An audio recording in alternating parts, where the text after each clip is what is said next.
India India India. दोस्तों कोई इस तरह की हरकतें भी करते हो यार, तुम लोगों ने पूरी दुनिया को बुलाया हुआ है इंडिया के अंदर, और फिर मेहमानों के साथ इस तरह का यार सलूक हो रहा है। मैंने कल मना किया था तुम लोगों कि यार ये इंग्लैंड वालों की जान को खतरा है, उधर गोरे जो हैं वो इनके पीछे पड़े हुए हैं, इनके घर के ऊपर पथराव हो रहे हैं, इनके ऊपर देशद्रोही होने के इल्ज़ाम लग रहे हैं।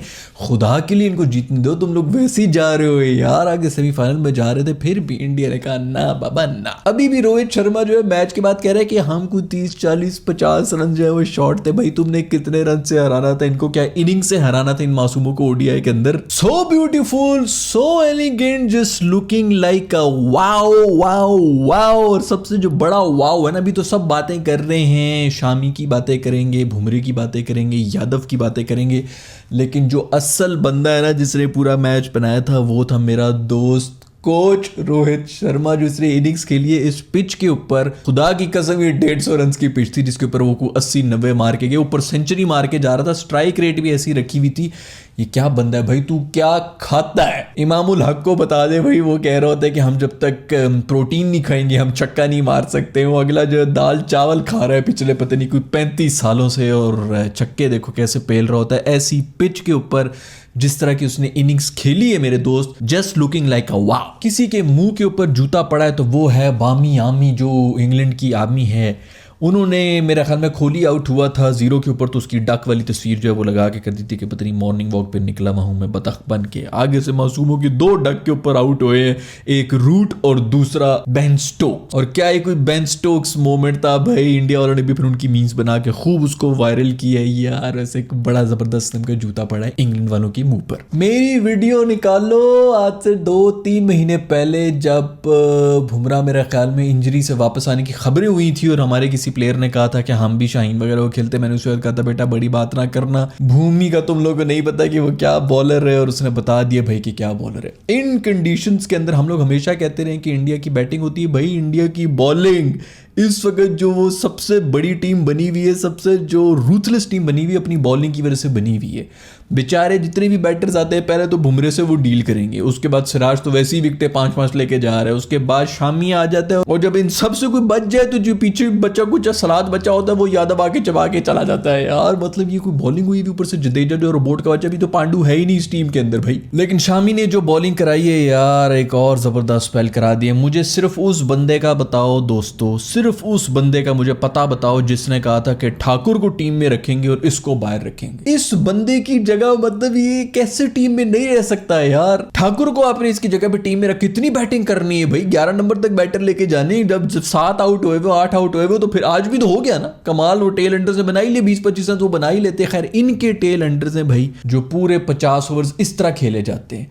अभी तो उन्होंने फिर भी 20-30 रन एंड में बना दिए थे, और मुझे यही था कि अंडर 200 हो तो फिर भी कोई इंग्लैंड का चांस, अदरवाइज जितनी मुश्किल पिच थी वो ऊपर चले गए थे, 220-30 के ऊपर चले गए थे। और क्या चाहिए भाई, टेल एंडर्स इतना ही कर लेते हैं। शामी को आप बाहर रख ही नहीं सकते। अभी भी जब पांडू आएगा तो मेरा ख्याल में एक ऑलराउंडर, पहले जडेजा एक ऑलराउंडर है, पांडू एक ऑलराउंडर है, और दोनों प्रॉपर बॉलर हैं और दोनों ही प्रॉपर बैटर भी हैं। और कितने आपने ऑलराउंडर बीच में डालने शामी के। मेरा ख्याल में अभी पांडू आएगा तो फिर शायद स्काई को बाहर करेंगे। This is a position to be in भाई। ये पोजीशन होती है जिसके ऊपर आके लोग जो है वो थोड़े कंफ्यूज भी हो जाए कि भाई किसको रखें किसको ना रखें। बट खैर मेरा ख्याल में ठाकुर की कोई जगह नहीं बनती है, शामी बिल्कुल इसी के अंदर होना चाहिए, इसी टीम के अंदर। फिर 4 विकेटें लेके गए, जिस तरह उसने सेटअप कर रहा था बैटर्स को यार, 4 बॉलें बाहर कराएगा, एक अंदर आएगी, कमाल बॉलिंग कर रहा है भाई। और इन कंडीशंस के अंदर आके कोई अगर बॉलिंग कर रहे हैं तो वो ये बुमराह और यही कर रहे हैं। सिराज भी अच्छी कर रहा है वैसे तो, यादव पता नहीं यार, इनको जो भी हराएगा ना, कोई अचानक पैनिक सिचुएशन ही होगी तो ये हारेंगे। वो उसके बारे में हम पहले भी बात असल में कर चुके हैं कि इंडिया अगर कोई 1-2 मैचेस हार जाए तो बेहतर ही है भाई।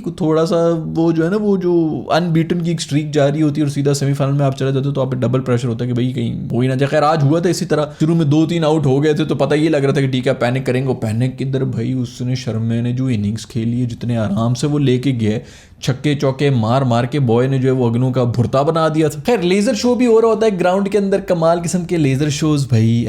इसके ऊपर मेरे ख्याल में कोई इंग्लिश प्लेयर्स थे जिन्होंने कंप्लेन भी की थी, किसी ने की थी, मुझे भी याद नहीं आ रहा, आज से कोई हफ्ता 2 हफ्ता पहले, कि भाई वो लेजर शो इतना जबरदस्त किस्म का स्ट्रॉन्ग लेजर शो हुआ था। उसके बाद हमें भेज देते हैं बैटिंग करने को, तो हमसे बैटिंग हमें समझ ही नहीं आ रही थी बॉल की तरह। ये एग्जैक्टली तुम लोग भी वही बहाने बनाने शुरू हो गए ना जो हम बनाते हैं कि दिल पाकिस्तानी बना। ये बिल्कुल असली रीजन है, कोई बहाने वाने नहीं है भाई। दिल पाकिस्तान बजेगा तो हमारी परफॉर्मेंस होगी, होगी, लेजर शो बंद होगा तो इंग्लैंड की परफॉर्मेंस होगी, इसको लिख लो बस। खैर इंग्लैंड वालों के ऊपर बहुत जुल्म किया है तुम लोगों ने यार, इंग्लैंड वालों का तुम लोग नहीं समझ रहे हो, हम मजाक समझ रहे हैं। ये जो फर्स्ट वर्ल्ड होती है ना, हम लोग तो यहाँ पर तो कोई मसले नहीं है, असल मसले उधर होते हैं यार। वो बहुत जज्बाती लोग हैं, उन्होंने इनको बहुत मारना है, इनके पुतले जला रहे हैं इस वक्त। बेन स्टोक्स का जो है वो सड़कों के ऊपर निकल के उसके माँ बाप को घसीट के ले आए हैं घर से बाहर। खैर बेफिक्र रहे, हमारी टीम आएगी तो हम इन चीज़ों का पूरा ख्याल रखेंगे। हम जो है ना, ये इन चीज़ों के ऊपर रीति रिवायतें हो गई और किसकी फैमिली के मसले आ गए, इन चीज़ों के ऊपर फिर हम स्पोर्ट्स वगैरह सब साइड पे कर लेते, हमें उनका ख्याल है। इंग्लैंड की फॉर्म तभी आएगी जब वो हमारे खिलाफ खेलेंगे। जैसे ऑस्ट्रेलिया को आप देख लें, हमसे जीते हैं, उसके बाद बेहतरीन फॉर्म आ गई। इंडिया हमसे खेल के, मेरा ख्याल पहला मैच इंडिया ने हमसे किया है, वो नीचे नहीं रुक रहे हैं, जो हमसे खेल के जा रहा है वो ऊपर से ऊपर जाता जा रहा है। ये होते हैं किंग मेकर्स भाई, हम होते हैं किंग मेकर्स। छोटी मोटी गेम में बच्चे खेल रहे होते हैं, हम ऊपर से बैठ के सब कंट्रोल कर रहे हैं, सब कंट्रोल कर रहे हैं। और कंट्रोल पता किस तरह कर रहे हैं, क्योंकि अगला जो चैंपियंस ट्रॉफी है उसके अंदर जो टॉप 8 टीमें हैं इस वक्त जो वर्ल्ड कप में होंगी वो खेलेंगी चैंपियंस ट्रॉफी। तो उसके अंदर पाकिस्तान क्वालिफाई भी कर चुका है, और वो इसलिए क्योंकि हम होस्ट होंगे उसके। दोस्तों ये हुई ना बात, 2025 में चैंपियंस ट्रॉफी हो रही है, हमने इतने शातिर लोग हैं, हमें कोई जरूरत ही नहीं, हम इसी तो इस वर्ल्ड कप के अंदर परफॉर्म ही नहीं कर रहे, क्योंकि हमें पता है भाई उसके अंदर तो हम पहले से ही गए हैं। खैर भाई कोई ड्यू शू के भी चक्कर थे कि ग्राउंड के अंदर ड्यू पड़ी होगी, ड्यू पड़ी भी ग्राउंड के अंदर 20वें ओवर के बाद, 20 21 22 ओवर के बाद उधर ड्यू पड़नी शुरू होगी। इंडिया वालों ने 20 ओवर में मैच खत्म किया हुआ था, इंग्लैंड वालों को कहते जो ड्यू पड़ी हुई ना इससे अपना पिछवाड़ा साफ कर लो भाई। फैक्टर आने नहीं दिया भाई, लोग ड्यू शू की बॉल फूलती है, इंग्लैंड वालों के मुंह फूले हुए थे बेचारे जो ड्रेसिंग रूम में बैठे हुए थे। इतनी ड्यू कब करने क्या भाई, ड्यू मैच ही खत्म हो गया, जब ड्यू पड़ी है तो मैच ही खत्म हुआ। 20 ओवर में मैच खत्म करके वो साइड पे किया हुआ इंडिया ने। खैर कोहली के ऊपर बड़ी बातें कर रहे हैं कि भाई कोहली ने जो है वो 0 कर लिया, और भाई हर मैच में उसने करना है, कि उसने ठेका लिया है हर मैच के अंदर करना है। खैर जो भी हो, कोहली के बारे में जितनी भी पहले भी मैंने वीडियो में जिक्र कर लिया कि बातें कर रहे थे कि कोहली की इनिंग्स और ये वो हाईलाइट तो वो होती है, लेकिन जो इनिंग्स खेल रहे हैं ना मेरा दोस्त शर्मा जो कोच मेरा है, उस तक कोई नहीं पहुंच रहा भाई। वो 45 रन बनाता है, अगले एंड के ऊपर 20-25 रन बनाए होते, 70 रन का इनको 10 ओवर के अंदर स्टार्ट मिला होता है, मैच आधा उधर वैसे ही खत्म हुआ होता है इंडिया वाला। पीछे कोहली आता है, रन बॉल भी अगर जाए तो वो पीछे चेस करके बैठा हुआ होता है, बिल्कुल सेल्फलेस किस्म की गेम खेल रहा था, शॉट मारने की कोशिश की, वरना आराम से खड़ा रहता तो आराम से 100 करने थे। और इस पिच के ऊपर जो इसने कोई 81 रन बनाया ना, ये किसी नॉर्मल पिच के ऊपर कम से कम भी 150 रन की इनिंग्स है। उधर स्काई की भी फॉर्म वापस आ चुकी है, लेकिन मेरा दोस्त स्काई जो है वो शायद बाहर बैठ जाएगा, क्योंकि मेरा दोस्त पांडू ने भी आना है। पांडू ने काला जादू कर लिया था पाकिस्तान के खिलाफ, उस वक्त मैंने क्या कहा था कि भाई अब ये वापस रिवर्स होकर तुझ पे ही आएगा जो तूने हम पे किया, वही हुआ। उसके भी टांग जो है वो ठीक नहीं हो रही, लेकिन खैर शायद नेक्स्ट मैच में वो आ जाए तो फिर स्काई को बाहर बिठाएंगे। स्काई ने भी बड़ी अच्छी इनिंग्स खेली थी, और जो 360 किस्म की लेट के पीछे छक्के, पता नहीं टांगों के बीच में से ना मुंह में से बल्ला पकड़ के वो एक छक्का मार देता है, उस पर भी छक्के मारे उसने। खैर जो भी हो भाई, 50 ओवर पूरे खेले हैं, ये सबसे बड़ी चीज़ होती है कि कब इनके जो है कितने आउट हुए हुए थे। इनको पता था कि हम भी मारने के चक्कर में जो है कहाँ से कहाँ पहुँच सकते हैं, लेकिन नहीं, पूरे 50 ओवर्स खेले इन्होंने, इसीलिए जो 20-30 रन जो एक्स्ट्रा हुए हैं। हम उस दिन साउथ अफ्रीका वाला मैच हारे हैं, उसके ऊपर कोई बात ही नहीं कर रहा कि एंड में जो नवाज साहब सब उसकी बॉलिंग के ऊपर बात कर रहे हैं। नवाज साहब ने जो बैटिंग में गोल खिलाए थे उसके बारे में कोई बात ही नहीं कर रहा कि टेल आई हुई है भाई, तुझे इस वक्त मारने की क्या जरूरत है, तू एंड तक मैच लेके जा, कम से कम आखिरी 2 ओवर्स में मार ले। और दूसरी और भी मुझे बहुत ज़्यादा क्वेश्चंस आ रहे हैं, बड़े लोग पूछ रहे हैं कि भाई नवाज को क्यों आखिरी ओवर दे दिया, नवाज को क्यों आखिरी ओवर दे दिया, दोस्ती यारी हो रही है, बाबर किसी की सुनता नहीं है। भाई बाबर सब की सुन रहा होता है, उधर इशारे चल रहे थे, इफ्ती भी जो है खड़ा हुआ लेफ्ट हैंडर स्पिनर जो है वो लगा हुआ था, ऊपर से बाकी सभी जो है शाहीन वगैरह रिजवान सब आके उसको यही कह रहे थे कि उससे करा, उसको बाउंड्री से बुलाया था रिजवान को कि तू आके बॉलिंग करा दे। प्रॉब्लम ही यही है बाबर का, कोई इतने मीठे और इतने अच्छे दोस्त हैं सबके कि वो किसी को ना भी नहीं कर सकते, उनसे कोई डरता भी नहीं, जैसी मर्जी परफॉर्मेंस हो हमारा दोस्त है मैं बचा लेगा, और फिर उनकी सुन भी रहा होता है, और फिर उन सब के जो है डिसीजंस मिला के इस किस्म का रायता फेर देता है। तो कोई ऐसा शायद कप्तान चाहिए जो डंडा दे इनमें, क्योंकि डंडे के बगैर हमारी कौम चलती नहीं भाई किसी भी डिपार्टमेंट में। खैर भाई ये जो आज के मैच के ऊपर हम बात करें तो इसका मेरे ख्याल में जडेजा का जो आउट हुआ था डीआरएस वाला जो गया था वो भी थोड़ा ट्रिकी सा था, लग नहीं रहा था, लेकिन कहीं क्लिपिंग हो रही थी। मैं एक बात आप लोगों को बता दूं भाई, ये मेरी वीडियो रिकॉर्ड करके रख लो, स्क्रीनशॉट ले लो, जो भी करना है तुम लोगों ने कर लो। ये इस दफा जो डीआरएस है ना इसमें कुछ ना कुछ ऑफ है। मैं इसलिए नहीं कह रहा कि पिछला मैच हम हार गए या वटेवर, वो तो बल्कि कहीं ना कहीं मुझे तो लग रहा था कि मिसिंग ही है, फिर भी क्लिपिंग आ गया था, मिसिंग ही कर देते ताकि हमारा दिल तो ना जलता। लेकिन वैसे जितने भी इस टूर्नामेंट के अंदर हम बड़े अरसे से भाई क्रिकेट देख रहे हैं, डीआरएस नेकेड आई सिर्फ देखते तो पता चल जाता है क्लिपिंग है लग रही है वो, बट इधर शॉकिंग किस्म का लगता है। एक दफ़ा हर मैच में कोई एक डिसीजन ऐसी आती है कि मैं एक दफ़ा यूँ हो जाता हूँ क्या ये लग तो नहीं रहा था। कुछ ना कुछ ऑफ है इस DRS के अंदर। नॉर्मली वैसे तो कहते हैं कि ये बिल्कुल 100% नहीं होता, मैं उसकी बात नहीं कर रहा, मैं इस स्पेसिफिक टूर्नामेंट की बात कर रहा हूँ। मैं ये भी कोई उनकी कॉन्स्पिरेसी थ्योरी नहीं लेके आ रहा भाई कि इंडिया ने कर दी अपने फेवर में कर दिया, वटेवर, इसमें कोई बकवास नहीं है, लेकिन कुछ ना कुछ बग है, कोई खराबी है, कुछ अपडेट है या कुछ है इस DRS के अंदर जिस किस्म के डिसीजंस आ रहे हैं ना भाई, ये बिल्कुल नॉर्मल नहीं है। मैं देख रहा होता हूँ किधर की तरफ बॉल जा रही है, कहाँ जा रहा है, मुझे नजर आ रहा था, स्लो मोशन में भी देखता हूँ, लेकिन वो उसके बाद जब DRS दिखाते हैं तो जरा सा ऊंच नीच हुई होती है, कोई ना कोई चक्कर जरूर है, ये बाद में बात आएगी, या तो कुछ इन्होंने चेंज किया है सॉफ्टवेयर में या फिर कोई बग आई हुई है, लेकिन कुछ ना कुछ रोला जरूर है भाई। फिर वो लिविंगस्टन ने मेरे ख्याल में कैच पकड़ा था, इसी का रोहित शर्मा का जो पकड़ा था उसके अंदर फिर खड्डे खुद गए थे यार। पिछली वीडियो में भी मैं यही बात कर रहा था कि ये किधर कब्रिस्तान के ऊपर बनाया हुआ तुम लोगों ने यार अपना स्टेडियम जो है, वो हॉस्टल में जिस तरह खबरें होती थी ना कि भाई ये इस हॉस्टल के नीचे कब्रिस्तान था, उसी तरह मेरे ख्याल में इन सब स्टेडियम्स के नीचे भी कब्रिस्तान ही थे।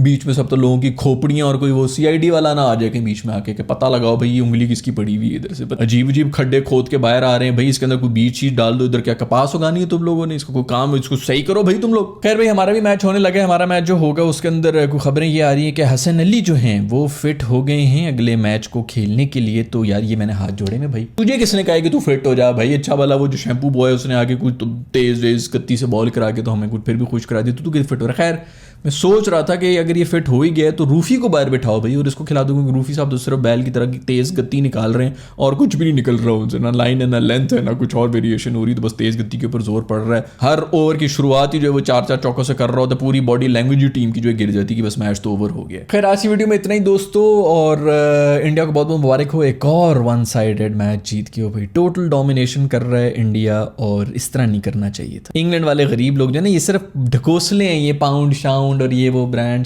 ये सब सिर्फ आगे की बातें, आप लोगों को नहीं पता ये कितने गरीब खानदानों से उठ के आते हैं। इनका सिर्फ रंग हो रहा है, इसका ये मतलब नहीं है कि ये अमीर लोग हैं यार, आप लोग नहीं समझते, रेसिस्ट लोग हैं आप लोग। इन मासूमों के ऊपर थोड़ा तरस करें, ये पाकिस्तानी टीम ही जो है ना वो इनका दर्द समझ सकती। मुझे पता है कि पाकिस्तान इस वक्त पूरी कोशिश में होगा कि मेरे दोस्त जो है वो कम से कम सर उठा के वापस जाएं इंग्लैंड में। देख लेंगे इंग्लैंड, ये भी हो सकता है कि हम भी थोड़ी सी रूसलेस हो जाए, इनके ऊपर बड़ी टीमों का टाकरा होगा एंड में जो है वो पता नहीं।